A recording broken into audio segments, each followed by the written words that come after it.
Jangan lupa subscribe YouTube channel Metro TV News dan jangan lupa nyalakan notifikasinya. Menyusul terjadinya kerumunan orang di sejumlah daerah yang melanggar protokol kesehatan COVID-19 beberapa hari belakangan memaksa Menteri Dalam Negeri Tito Karnavian untuk menginstruksikan kepala daerah agar konsisten menegakkan protokol kesehatan di wilayahnya masing-masing. Dan apabila instruksi tersebut dilanggar, kepala daerah bisa diberhentikan. Ancaman itu disampaikan Mendagri berdasarkan Undang-Undang Pemerintahan Daerah Pasal 78. Lantas, apakah kepala daerah bisa dicopot atau diberhentikan akibat tidak menegakkan protokol kesehatan sebagaimana Pasal 67B Junto Pasal 78 Undang-Undang Pemerintahan Daerah? Untuk membahasnya sudah bergabung bersama kami Dirjen Politik dan Pemerintahan Umum Kementerian Dalam Negeri yang juga pejabat sementara Gubernur Kepulauan Riau Bachtiar Baharudin. Kita ke Pak Bachtiar. Selamat pagi Pak Bachtiar. Selamat pagi, Assalamualaikum Mbak Yohana. Selamat pagi Pak. semuanya. Ya, terima kasih sudah bergabung bersama kami Pak Bachtiar. Sebenarnya apakah memang kepala daerah bisa dicopot atau diberhentikan akibat tidak menegakkan protokol kesehatan sebagaimana yang mungkin diatur dalam Pasal 67B Junto Pasal 78 tentang pemerintah daerah, Pak? Gini loh konteksnya loh. Konteksnya kan negara hari ini kan sedang darurat. Konteksnya hari pagi sekarang ini kan negara kita kan sedang darurat.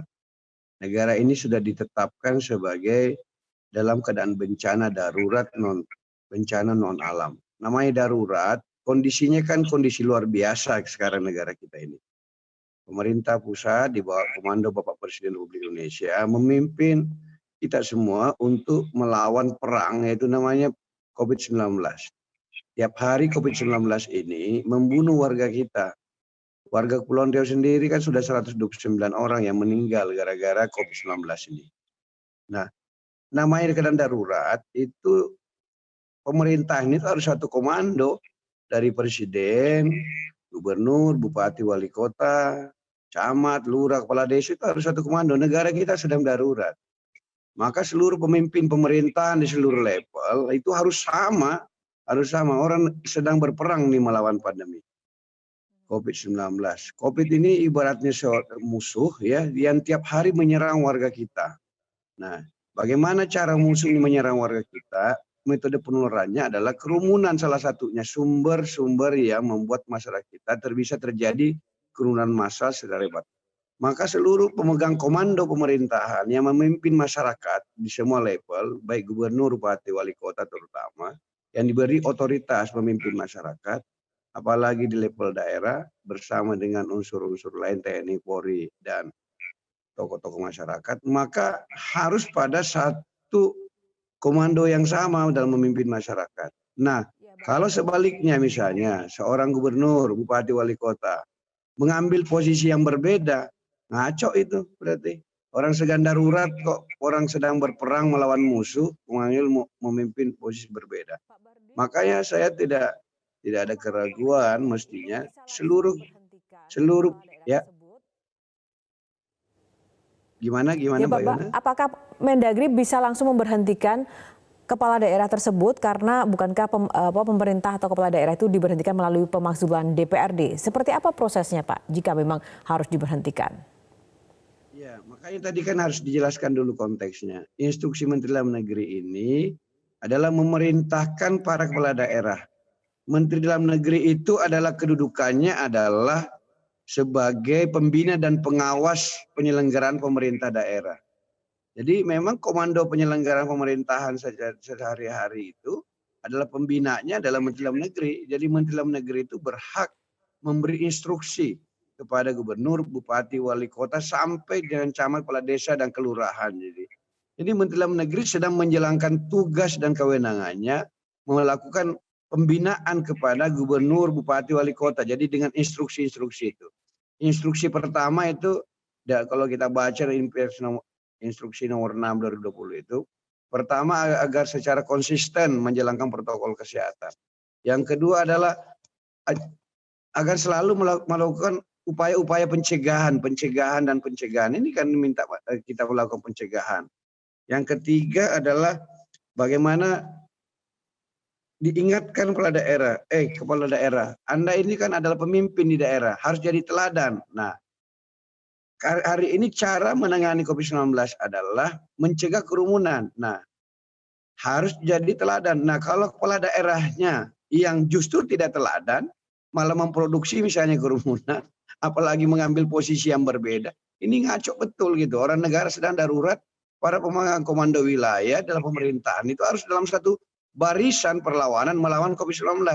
Kalau berbeda memang harus kita cek kembali. Maka poin keempat itu Menteri Dalam Negeri mengingatkan, yang bahasanya ini kan, mengingatkan kepala daerah tentang kewajiban dan sanksi kepala daerah. Jadi jangan lupa, walaupun kepala daerah itu proses rekrutmennya lah dipilih, tapi itu kan proses rekrutmennya ketika duduk sudah menjadi kepala daerah, coba baca seluruhnya, sumpahnya, janjinya, kewajibannya, tugasnya itu adalah memang melaksanakan undang-undang, melaksanakan program strategi nasional. Nah, apalagi negara sedang darurat gitu loh. Betul. Pak Negara sedang darurat menghadapi bencana begitu loh. Betul. Pak Bahtiar, kita sepakat bahwa memang kita dalam satu konteks yang sama, bahwa kita sedang dalam situasi darurat, bahwa kepala daerah pun juga harus melaksanakan undang-undang dan mengacu pada instruksi dari pemerintah pusat khususnya Mendagri sendiri. Nah, pertanyaannya adalah apakah Mendagri memiliki kewenangan atau bisa memberhentikan, memecat kepala daerah yang mungkin tidak taat tersebut, dan seperti apa prosesnya, Pak? Tentu prosesnya bisa dua. Satu, bisa sebagai proses politik seperti yang pernah terjadi beberapa kejadian beberapa daerah yang pernah diberhentikan. Misalnya kasus Garut zaman dulu pernah dilakukan.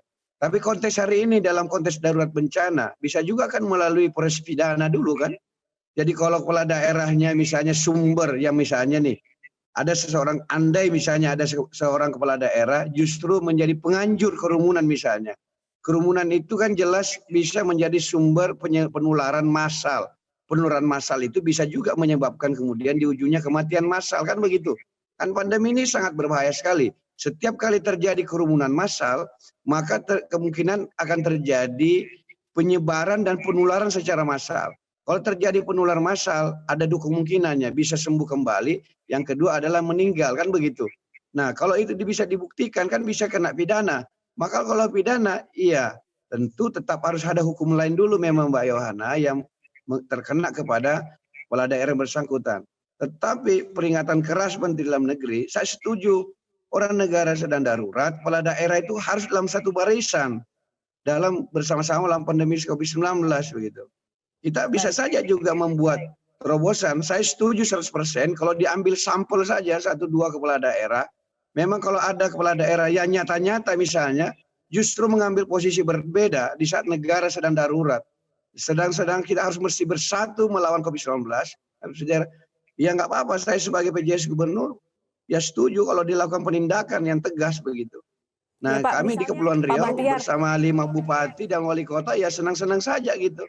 Pak Bahtiar, jika ada situasi di lapangan seperti ini yang mungkin sering terjadi ketika sudah ada aturan dan kepala daerah, gubernur, bupati maupun setiap jajarannya, pihak keamanan pun juga sudah menerapkan pengamanan dan juga sosialisasi, tapi ternyata mungkin ada kelompok-kelompok masyarakat yang tetap ngeyel begitu untuk bergerak atau melakukan suatu kerumunan. Nah, itu seperti apa Pak jika memang itu terjadi padahal mungkin dari si pemerintah daerah mungkin memang sudah melarang. Itu akan seperti apa Pak? Iya, itu kan lain konteksnya lagi kalau memang sudah melakukan upaya ngeyel. Tetapi kan makanya Menteri Dalam Negeri mengingatkan, memerintahkan di surat ini, di instruksi ini, supaya kita jangan ragu-ragu. Ini kita bawa ini alam pikiran ini dalam kehidupan nyata. Saya sekarang PJS Gubernur Kepulauan Riau. Kalau saya sebagai gubernur tidak firm, tidak yakin dengan posisi misalnya ada kerumunan. Itu juga kalau saya tidak yakin dalam sebuah, tidak mengambil posisi apa-apa misalnya, tidak melakukan teguran seperti tidak melakukan upaya-upaya pencerahan secara serius. Bahkan misalnya saya menghadiri kerumunan. Nah, kawan-kawan kami di daerah dalam hal ini Forkompimda, kita ngurusi masyarakat di daerah ini kan bareng-bareng ini. Ada TNI, ada kepolisian. Kalau seorang gubernur, bupati, wali kota justru misalnya menghadiri kerumunan itu, kasihan kawan kita di TNI dengan polisian begitu. Pasti juga akan ragu, juga akan melakukan penindakan di lapangan. Bagaimana kami Forkompimda ini satu kesatuan mengurus masyarakat di daerah. Misalnya seorang gubernur nih, saya gubernur menghadiri justru kerumunan itu. Bayangkan Kapoldanya itu pasti Baik Pak Akan Bahtiar grogi begitu, Baharudin. TNI-nya akan grogi begitu. Baik, Pak Bahtiar Baharudin, terima kasih untuk ulasan dan juga mungkin keterangannya bersama Metro Pagi Prime Time. Semoga insiden-insiden peristiwa kerumunan ini tidak terjadi lagi dan setiap kepala daerah mampu menjalankan protokol kesehatan dengan sebaik-baiknya. Sukses selalu Pak, selamat pagi.